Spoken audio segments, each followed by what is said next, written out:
Today we are in a LT1 JK. What could be better than an LT1 JK? Well, how about two LT1 JKs? On today's test drive, we're going to bring two LT1 JKs out. They're different in that one has an 8-speed, I'm driving an 8-speed, and the other has a 10-speed. I think it's at the point where the LTs have propagated and there's many different LTs out there now. Back in the early days, we only had a couple of choices, but today GM has released several variations of the LT, and I think it's worth talking about. In the early days, and I'm talking around 2015-16, we basically had the L83 and the L86 available to us.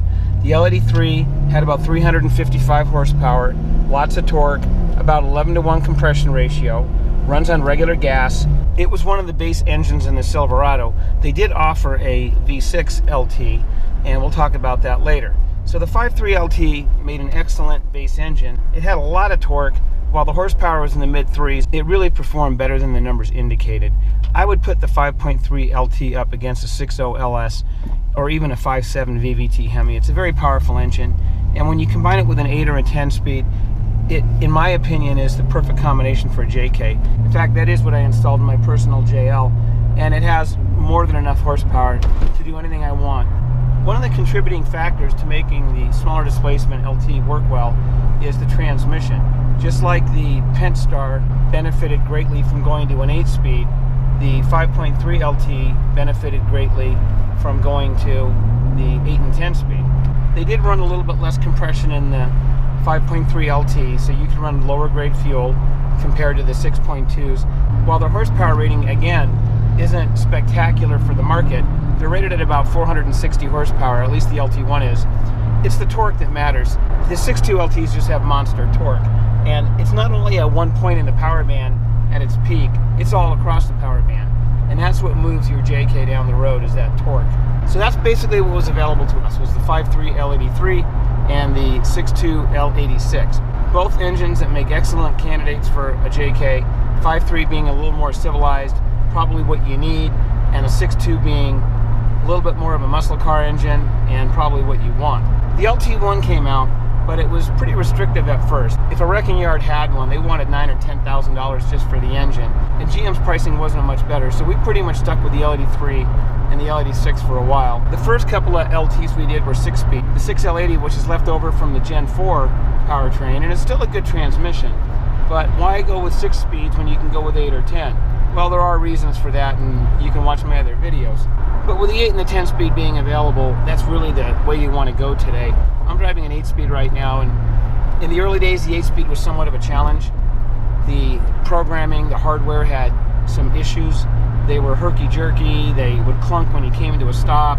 They had some irrational shifting strategy. They'd never had the sum-timers like some of the ZF 8-speeds that came out. And the reality is, most of the high-gear transmissions had problems when they first came out. Even in my Mercedes 7-speed had a tremendous amount of problems, and Mercedes-Benz essentially had to replace it. So the problems with the new torque management-based high-gear transmissions were not confined to GM. They were right across the board. I will say by 17, the 8L90 pretty much became a dream, and I'm driving a 17 or 18 8L90 right now. It shifts as smooth as butter. This transmission is extremely strong, and that's the main advantage over the 10L80, is this 8L90 can handle well over 700 foot-pounds of torque. So if you're going to have a supercharged engine, 42-inch tires, really go out and beat on it. You probably want to go with the 8L90. If you want maybe slightly better drivability with a slightly lower first gear, then the 10L80 is an excellent choice. It'll pull those 42s or 40s just a little bit better than the 8L90 off the line. It's also going to shift a little bit more, but you're also going to have slightly lower RPM on the highway, but we're not talking big numbers here. So my advice is try to stick with the later 8L90, 17, 18, 19, 20. Yes, we are supporting the 20s. Even though GM went to a new transmission controller in 19, we are still supporting those transmissions. So when the LT1 became available through GM Performance, the price started to drop, and it started to drop rapidly. We're talking over $10,000 to under $10,000, then $9,000, then $8,000. And if you shop around real hard today, you're probably going to find an LT1 for under $8,000. And combine that with the fact that the LSs are going up in price. Just recently, GM changed the GM Performance 430 horse LS3, which has been pretty much the staple of the hot rod guys for a lot of years. They changed it up. They put a different oil pan on. They're not coming with manifolds anymore. They're not coming with a flex plate anymore. In addition, they raised the price a couple of $100. So they raised the price and they're giving you less parts. GM also just dropped the L96 engine, which is really a blow because it was a great engine and it was available at an affordable price new. But it shows you where the trend is going, and that is to the newer production engines. And there's no reason not to. The LTs are awesome engines, and the new transmissions are just as bulletproof as the old transmissions now. I was driving this road back in 2016 telling you guys, well, I'm not really sure where the LT is going to go at this point, but hindsight being 2020, the LT has arrived, and it's arrived in a big way. The vehicle I'm driving right now actually came in to get an L86 swap, but that supply and demand line pretty much crossed over right about the time this vehicle came in, and it wasn't that much more money to just get the LT1, so the customer chose to go with the LT1. He originally wanted to go with the L86 and the 8L90, which is a great combination and a lot of value. Some guys want new crate motors and they're willing to pay for it. Other guys are trying to save a few dollars, but that was his original choice. But after we had the vehicle, the price of the LT1 dropped again, and it just made sense to go to that instead of the L86. So he ended up getting an L86 with a low mileage 8L90, and it's a combination that works great. Now the other vehicle we're going to be meeting on the trail is a new crate LT1 and a new crate 10L80, which is probably our most popular combination right now, and rightfully so. If you drive an LT1 10-speed, yeah, there's engines more powerful, yeah, there's engines that have blowers on them and all that, but just for an all-around engine, the LT1 10-speed is very hard to beat. So we pretty much worked with the L83, the L86, and the LT1 for years.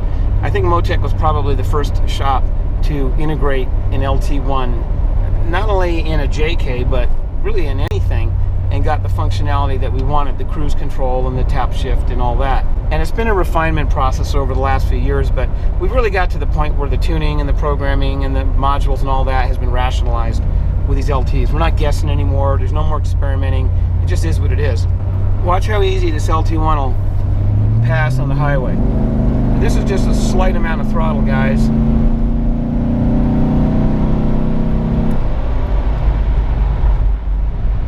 There is no odd power bands where a cam phases. It's continuous variable valve timing. It's just smooth, linear power delivery the whole way. So where do we go after the LT1? Well, the L84 and the L87 came out. They were improvements on the L83 and L86. They went to stop-start, which probably most of us don't want. They went to dynamic fuel management, which means instead of a 4-8 cylinder mode, they now have a 2, 3, 4, 5, 6, 7, 8 cylinder mode. It has many more cylinder deactivation modes. I'm not really sure how much that's going to help, because cylinder deactivation on these heavy vehicles doesn't do a whole lot of good. Most of us don't want stop-start. I got stop-start in our Chrysler Pacifica, and I can definitely see where they're going with it. It has a hour meter, how many hours you idle versus how many hours you were actually moving, and it's pretty significant. It's about 10 to 20% of the time our vehicle is at a stop. So I can see that saving some fuel. I don't think at a stop you are using a whole lot of fuel. It's not like cruising down the highway at 80 miles an hour, but I can see where that would make some sense. The flip side is wear and tear in the engine. The electrical system is more complex. You're running dual batteries, so I don't know how much advantage the dynamic fuel management is going to have with the L84 and the L87, but it's there. GM did redesign the entire engine, including the engine block. It still has the dual stage oil pump, and a lot of guys tend to overlook that, but you'll notice most of the modern engines are going for it, and there's a lot of reasons. One is obviously economy. In the old days, manufacturers used to put in pumps that were probably too aggressive. Coming out of the war era, there were pretty much low pressure oil pumps. Some of the earlier engines were even splash oiled. Then they went to 4 or 5 PSI. In the 60s with the muscle cars, we were seeing 50, 60, 70 pound pumps putting this pressure out all the time, the high volume pumps. And something has to give. You got to drive that pump, so you're losing energy, right? Well, in the early 70s, they flipped and they said, well, let's get some economy and some emissions going. So they lowered the oil pressure, and it was ridiculously low. Some of these engines were idling at 3, 4 PSI at idle, which to me was just too low. And then on the highway, they were at 25 pounds. So having control of that oil pressure really became important when GM introduced the active fuel management. The active fuel management lifters are subject to fail at high oil pressures, and they found out in the early days on a really cold start like 0 degrees, you could build enough oil pressure up, even with a regulator inside the engine, you could build the oil pressure up high enough to damage the lifters. So they added an additional oil pressure regulator in the oil pan.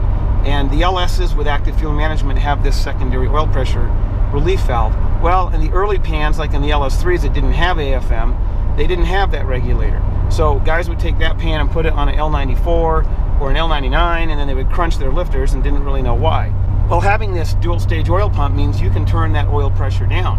I was up in Park City, Utah a couple of weeks ago, and it was below 10 degrees. It was just above zero.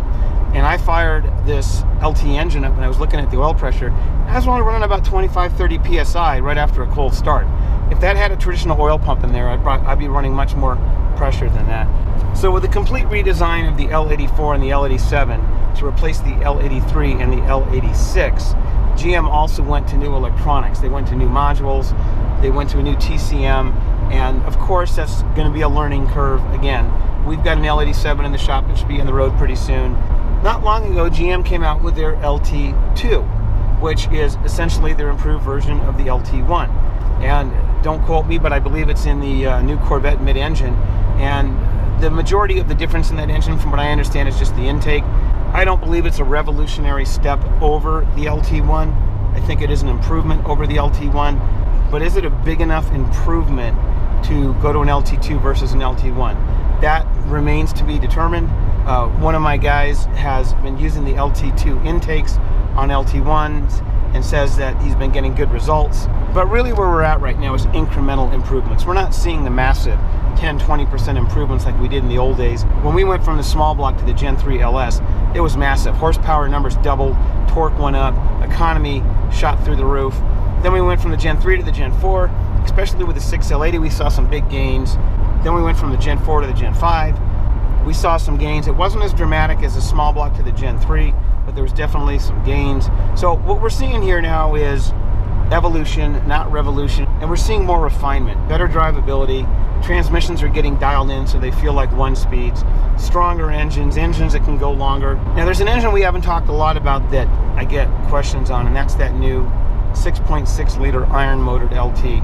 I think it's the L8T. When the L8T came out, I took a good hard look at it and decided that we wanted to run it because it's going to be a monster engine. With 6.6 liters, gasoline, with all the technology of the LT, it's going to replace the L96, and it's just going to be a monster engine. But my sources at GM said, wait a while. GM was still working out the bugs on the 6.6. Apparently they worked pretty good in stock applications, but when they were modded or they were put in extreme conditions, GM was still working out some bugs. So that's exactly what we did, is we waited.